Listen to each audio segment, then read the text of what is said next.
ಶತಮಾನಗಳಷ್ಟು ಹಳೆಯದಾದ ಬಹುಪತಿತ್ವ ಸಂಪ್ರದಾಯ ಉಳಿಸಲು ಮುಂದಾದ ಹಟ್ಟಿ ಬುಡಕಟ್ಟಿನ ಸಹೋದರರಿಬ್ರು ಒಂದೇ ಹುಡುಗಿಯನ್ನ ಮದುವೆಯಾಗಿರುವ ಘಟನೆ ಹಿಮಾಚಲ ಪ್ರದೇಶದ ಶಿಲೈ ಗ್ರಾಮದಲ್ಲಿ ನಡೆದಿದೆ.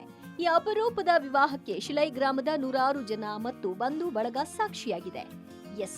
ವಧು ಸುನಿತಾ ಚೌಹಾಣ್ ಹಾಗೂ ವರರಾದಂತಹ ಪ್ರದೀಪ್ ಮತ್ತು ಕಪಿಲ್ ನೇಗಿ ಯಾವುದೇ ಒತ್ತಡವಿಲ್ಲದೆ ಬಹುಪತಿತ್ವ ಸಂಪ್ರದಾಯವನ್ನ ಪಾಲಿಸುವ ನಿರ್ಧಾರ ಕೈಗೊಂಡಿದ್ದಾರೆ.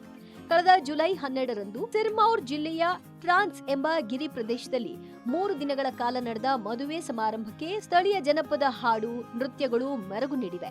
ಈ ವಿವಾಹ ಸಮಾರಂಭದ ವಿಡಿಯೋಗಳು ಇದೀಗ ಸೋಷಿಯಲ್ ಮೀಡಿಯಾದಲ್ಲಿ ವೈರಲ್ ಆಗಿವೆ. ಈ ಸಂಪ್ರದಾಯವನ್ನ ಗುರುತಿಸಿ ಅದಕ್ಕೆ ಜೋಡಿದಾರ ಎಂಬ ಹೆಸರನ್ನ ನೀಡಲಾಗಿದೆ. ಹಟ್ಟಿ ಅನ್ನೋದು ಹಿಮಾಚಲ ಪ್ರದೇಶ ಉತ್ತರಾಖಂಡ್ ಗಡಿಯಲ್ಲಿರುವ ಒಂದು ನಿಕಟ ಸಮುದಾಯ. 3 ವರ್ಷಗಳ ಹಿಂದೆ ಇದನ್ನ ಪರಿಶಿಷ್ಟ ಪಂಗಡ ಅಂತ ಘೋಷಿಸಲಾಯಿತು. ಈ ಬುಡಕಟ್ಟು ಜನಾಂಗದಲ್ಲಿ ಬಹುಪತಿತ್ವವು ಶತಮಾನಗಳಿಂದ ಪ್ರಚಲಿತದಲ್ಲಿದೆ. ಕಳೆದ 6 ವರ್ಷಗಳಲ್ಲಿ ಇಂತಹ 5 ವಿವಾಹಗಳು ನಡೆದಿವೆ. ಆದ್ರೆ ಇತ್ತೀಚಿನ ದಿನಗಳಲ್ಲಿ ಮಹಿಳೆಯರಲ್ಲಿ ಹೆಚ್ಚುತ್ತಾ ಇರುವ ಸಾಕ್ಷರತೆ ಮತ್ತು ಈ ಪ್ರದೇಶದ ಸಮುದಾಯಗಳ ಆರ್ಥಿಕ ಉನ್ನತಿಯಿಂದಾಗಿ ಬಹುಪತಿತ್ವದ ಪ್ರಕರಣಗಳು ವರದಿಯಾಗ್ತಿಲ್ಲ. ಇಂತಹ ವಿವಾಹಗಳನ್ನ ರಹಸ್ಯವಾಗಿ ನಡೆಸಲಾಗ್ತಿದೆಯಾದ್ರೂ ಬುಡಕಟ್ಟು ಸಮಾಜವು ಅವುಗಳನ್ನ ಒಪ್ಪಿಕೊಳ್ತಿದೆ. ಸಿರ್ಮೌರ್ ಜಿಲ್ಲೆಯ ಟ್ರಾನ್ಸ್ ಗಿರಿ ಪ್ರದೇಶದ ಸುಮಾರು 45 ಹಳ್ಳಿಗಳಲ್ಲಿ ಹಟ್ಟಿ ಸಮುದಾಯದ ಸುಮಾರು 3 ಲಕ್ಷ ಜನ ವಾಸಿಸುತ್ತಿದ್ದಾರೆ. ಈ ಪೈಕಿ ಕೆಲವು ಹಳ್ಳಿಗಳಲ್ಲಿ ಬಹುಪತಿತ್ವ ಇನ್ನೂ ಆಚರಣೆಯಲ್ಲಿರುವ ಸಂಪ್ರದಾಯವಾಗಿದೆ. ಇದಕ್ಕೆ ಈ ಸುನಿತಾಳ ವಿವಾಹ ಸಾಕ್ಷಿಯಾಗಿದೆ.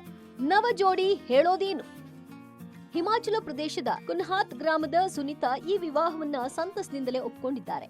ಅಲ್ಲದೆ ಈ ಸಂಪ್ರದಾಯದ ಬಗ್ಗೆ ತನಗೆ ಅರಿವಿದೆ, ಹಾಗಾಗಿ ಯಾವುದೇ ಒತ್ತಡವಿಲ್ಲದೆ ತಾನು ನಿರ್ಧಾರ ತೆಗೆದುಕೊಂಡಿದ್ದಾಗಿ ಸ್ಪಷ್ಟನೆ ಕೂಡ ಕೊಟ್ಟಿದ್ದಾರೆ. ಹಿರಿಯರು ರೂಪಿಸಿದ ನಿಯಮಗಳನ್ನ ಗೌರವಿಸುವುದಾಗಿಯೂ ಸುನಿತಾ ಹೇಳಿದ್ದಾರೆ. ಇನ್ನು ಶಿಲೈ ಗ್ರಾಮದ ಪ್ರದೀಪ್ ಸರ್ಕಾರಿ ಇಲಾಖೆಯಲ್ಲಿ ಕೆಲಸ ಮಾಡ್ತಾ ಇದ್ರೆ, ಕಿರಿಯ ಸಹೋದರ ಕಪಿಲ್ ವಿದೇಶದಲ್ಲಿ ಕೆಲಸ ಮಾಡ್ತಿದ್ದಾರೆ. ನಾವು ಈ ಸಂಪ್ರದಾಯವನ್ನ ಸಾರ್ವಜನಿಕವಾಗಿ ಅನುಸರಿಸುತ್ತಿದ್ದೇವೆ, ಏಕೆಂದ್ರೆ ನಮ್ಮ ಸಂಪ್ರದಾಯದ ಬಗ್ಗೆ ನಮ್ಗೆ ಹೆಮ್ಮೆ ಇದೆ. ಹಾಗಾಗಿಯೇ ಒಪ್ಪಿ ನಿರ್ಧಾರ ತೆಗೆದುಕೊಂಡಿದ್ದೀವಿ ಅಂತ ಇಬ್ಬರು ವರರು ಹೇಳಿದ್ದಾರೆ. Digital desk, public TV.